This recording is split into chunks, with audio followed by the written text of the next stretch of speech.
이 슬라이드 그림은 그 5Y의 샘플 양식입니다.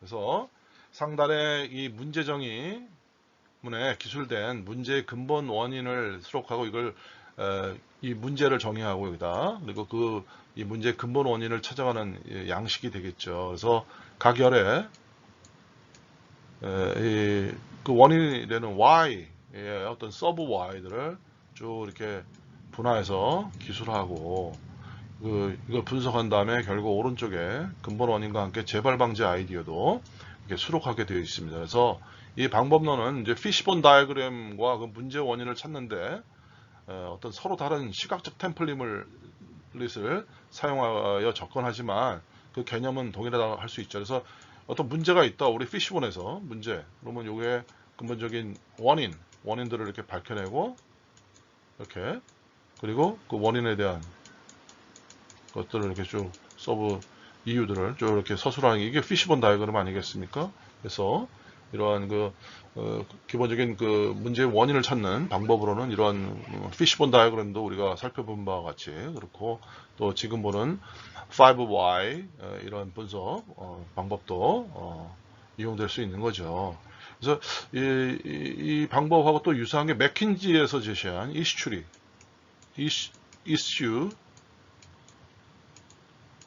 추리라는 방법론이 또 있죠. 이 기법하고 또 유사하다고 할 수 있습니다.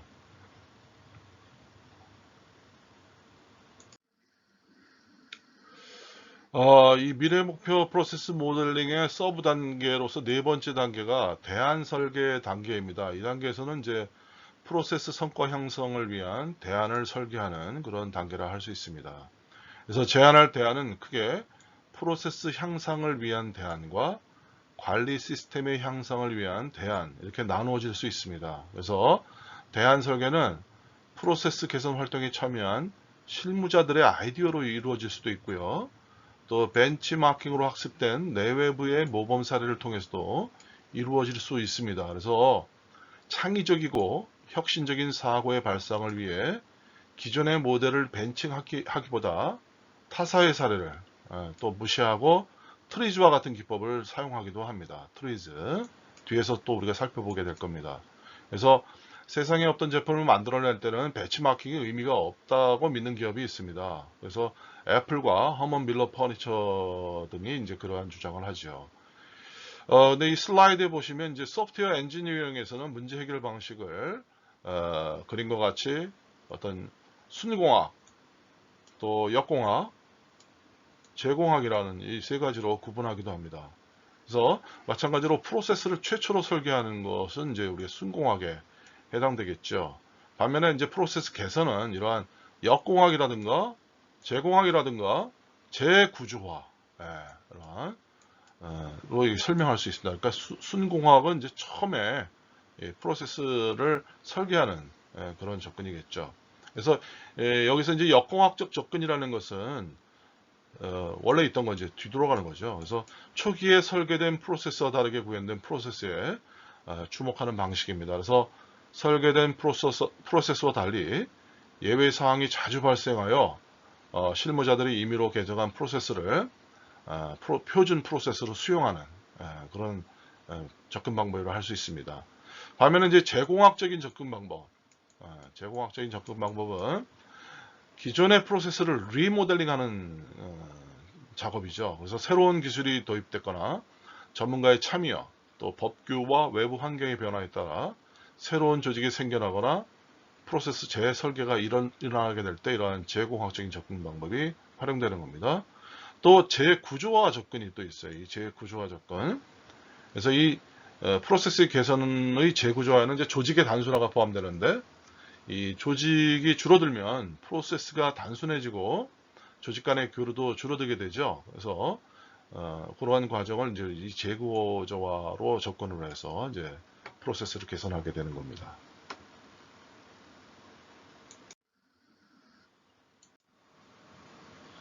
이제 이 서브 단계에서 5단계가 대안 평가 단계입니다.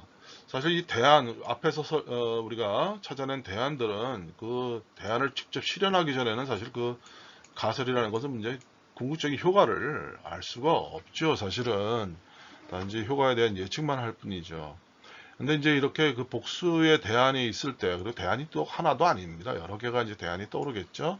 그래서 여기 이제 각각의 대안을 실행에 옮기는데 이게 많은 시간과 비용이 들기 때문에 여러 대안 중에서 최초로 시도할 대안과 제한 사항을 평가해서 선택해야 되겠죠.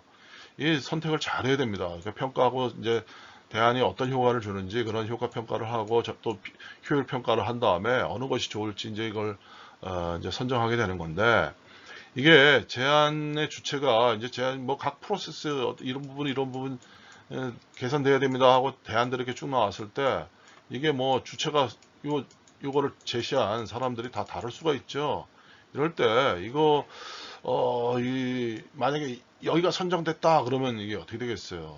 이게 어떤 객관적인 과학적인 근거 없이 그냥 어떤 이게 선정되게 되면 조직 간의 갈등이 표출될 수도 있는 그런 원인이 될 수 있습니다. 그래서 이런 대안을 평가하는 데 있어서는 이해 당사자들이 참여한 합리적 의사결정 과정을 거쳐서 어떤 최종적인 대안 선정이 이루어지는 것이 매우 중요하다고 할 수 있어요. 그래서 여기 이런 어떤 그 의사결정 과정에 그 참여한 사람이 자신의 의견이 충분히 전달되고 이해받았다고 느낀다면 합의에 의해 결정된 타인의 제안한 그 대안도 어떻게 보면 쉽게 수용할 수 있게 되는 것이죠. 뭐 우리 운동에서도 페어 플레이 이제 볼 수 있죠. 그래서 이러한 대안 평가는 우리가 이 효과 지표, 목표 달성과 관련된 국적인 우리가 지향하는 목표를 달성했느냐, 또 효율 지표, 그 달성하는데 얼마만큼 효율적으로, 경제적으로 달성하였느냐, 이런 것들을 모두 검토해야죠.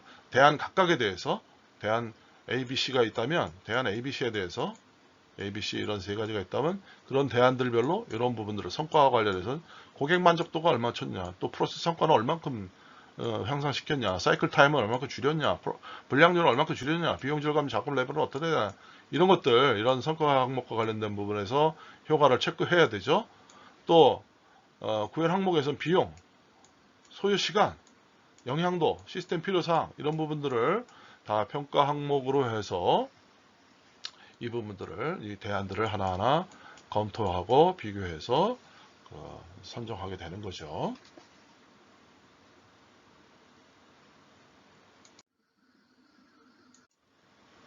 지금 이 슬라이드에는 지금 이 대안이 ABC가 있고 이 대안을 평가하기 위한 평가표로, 평가 지표로 고객 영향도와 프로세스 성과, 직원 만족도 등의 세 가지의 변수가 있어요. 그리고 이거를 이제 의사결정을 하기 위한 매트릭스 계산표를 지금 이렇게 그려놓고 있습니다. 그래서 이 각각의 가중치를 이렇게 놨죠.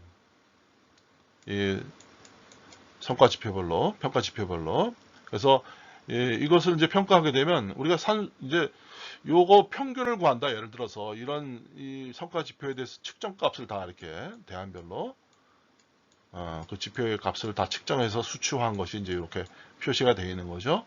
그러면 우리가 이 수치로 측정된 수치를 평가하기 위한 어떤 결과값을 구하는데 단순한 산술 평균도 있고 가중 산술 평균, 즉 요 가중치를 고려한 산술 평균이 있고 기하 평균이라는 게 있어요. 기하 평균. 이 기하 평균은 요 측정 값을 다 곱해 가지고 루트 세제곱 3분의 1승으로 해주는 거예요.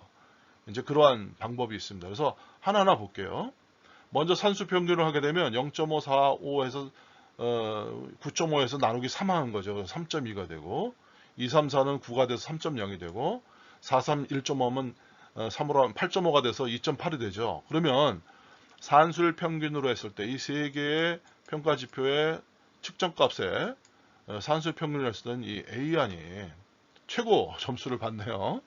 근데 반면에 이제 이 평가할 때 이 평가 지표의 중요도가 있어요. 이렇게 고객 영향도가 제일 중요해. 50%, 프로세스 성과는 30%야. 직원 만족도는 20%야. 그럴 때 평균 낼 때 0.5 곱하기 0.5, 0.3 곱하기 4, 0.2 곱하기 5 해서 그렇게 해서 평균 내는 거예요. 그게 요 값입니다. 각 대안별로. 그렇게 해봤더니 이 3.1이라는 C안이 최고 점수를 받은 거예요. 여기 대안 A가 이제 최고 점수고 대안 여기는 C가 최고 점수 받고 그 다음에 세 번째로 기하 평균 이건 0.5 곱하기 4 곱하기 5하고 루트 3 이렇게 그래서 0.5 곱하기 4 곱하기 6 그래서 3분의 1승 하는 거예요.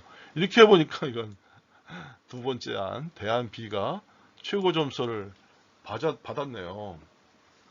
그래서 참 이런 경우가 이제 참 어려운 경우입니다, 사실은. 그래서 이렇게 이제 이런 결과가 나왔을 때, 근데 내가 볼 때 산술 평균 제일 안 좋은 것 같고요. 그래도 가장 리즈너블한 게 이 가중치, 왜냐하면 이 기하 평균도 이 가중치를 고려하지 않고 있거든요.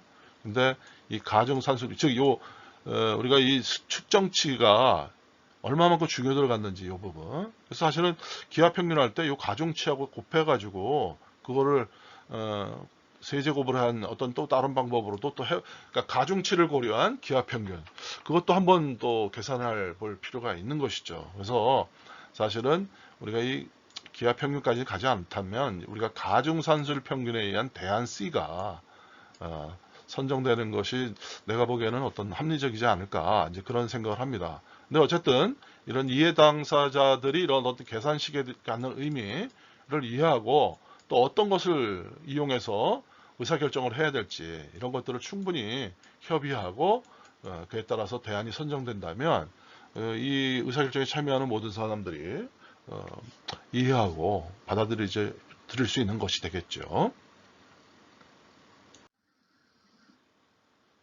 자, 이제 MDQ의 프로세스의 7단계는 이해 당사자들의 동의를 얻는 단계입니다. 그래서 앞 단계에서 그 대안 평가가 이루어져서 대안이 선정되었다면 이제 이것에 대해서 그 이해 당사자들에게 그 결과를 보여주고 이제 동의를 구하는 단계를 할 수 있죠.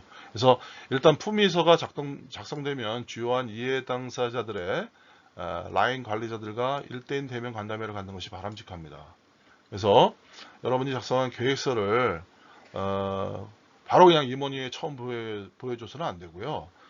사전에 의사소통을 하고 여러 가지 사유를 제시한다면 그 임원회의 때 최고 의사결정자가 이렇게 대안에 대해서 이렇게 좀 주도적으로 끌고 가더라도 이런 그 사전에 의사소통이 이루어졌다면 이런 여러 가지 이해를 얻는데 유리할 수 있을 것입니다. 그래서 이러한 프로세스 개선팀이 이해 당사자 그룹의 구성원으로 구성되어 있고 이런 여러 가지 합리적 추진 방법과 열린 의사소통으로 진행한다면 이런 동의를 얻는 절차가 수월할 것입니다. 그래서 이 프로젝트 추진의 가부를 정하는 미팅과 사전 대면 간담회에서 이해와 동의를 얻는 것은 되게 중요하죠.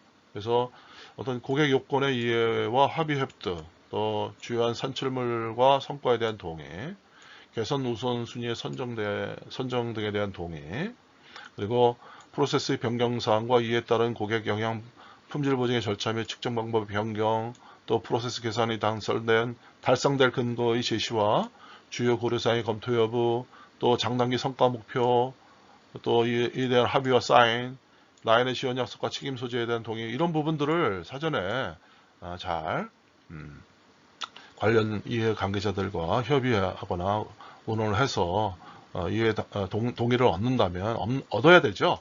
얻어야 이 프로세스 개선이 진행될 것입니다.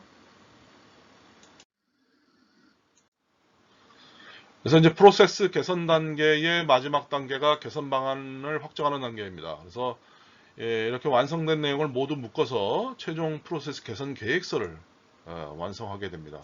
그래서 프로세스 평가 사이클에서 작성된 관련 문서 모두를 묶어야 하고요.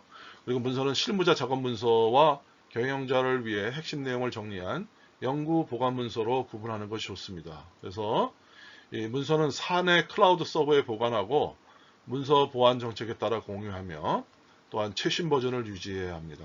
그리고 각각의 문서들은 적절한 명령 규칙에 따라서 파일명을 붙여야 하고 또 모든 문서에 작성자, 작성일, 또 파일명들을 기재해야 또 나중에 추적이 용이하죠. 그리고 이러한 문서들을 전체적으로 일목요연하게 알아볼 수 있는 메타 테이블도 같이 제공하면 좋겠습니다. 그래서 이런 최종 프로세스 개선 계획서에 들어가야 할 대표적인 정보 항목들을 정리해 본 것입니다. 그래서 이런 부분들이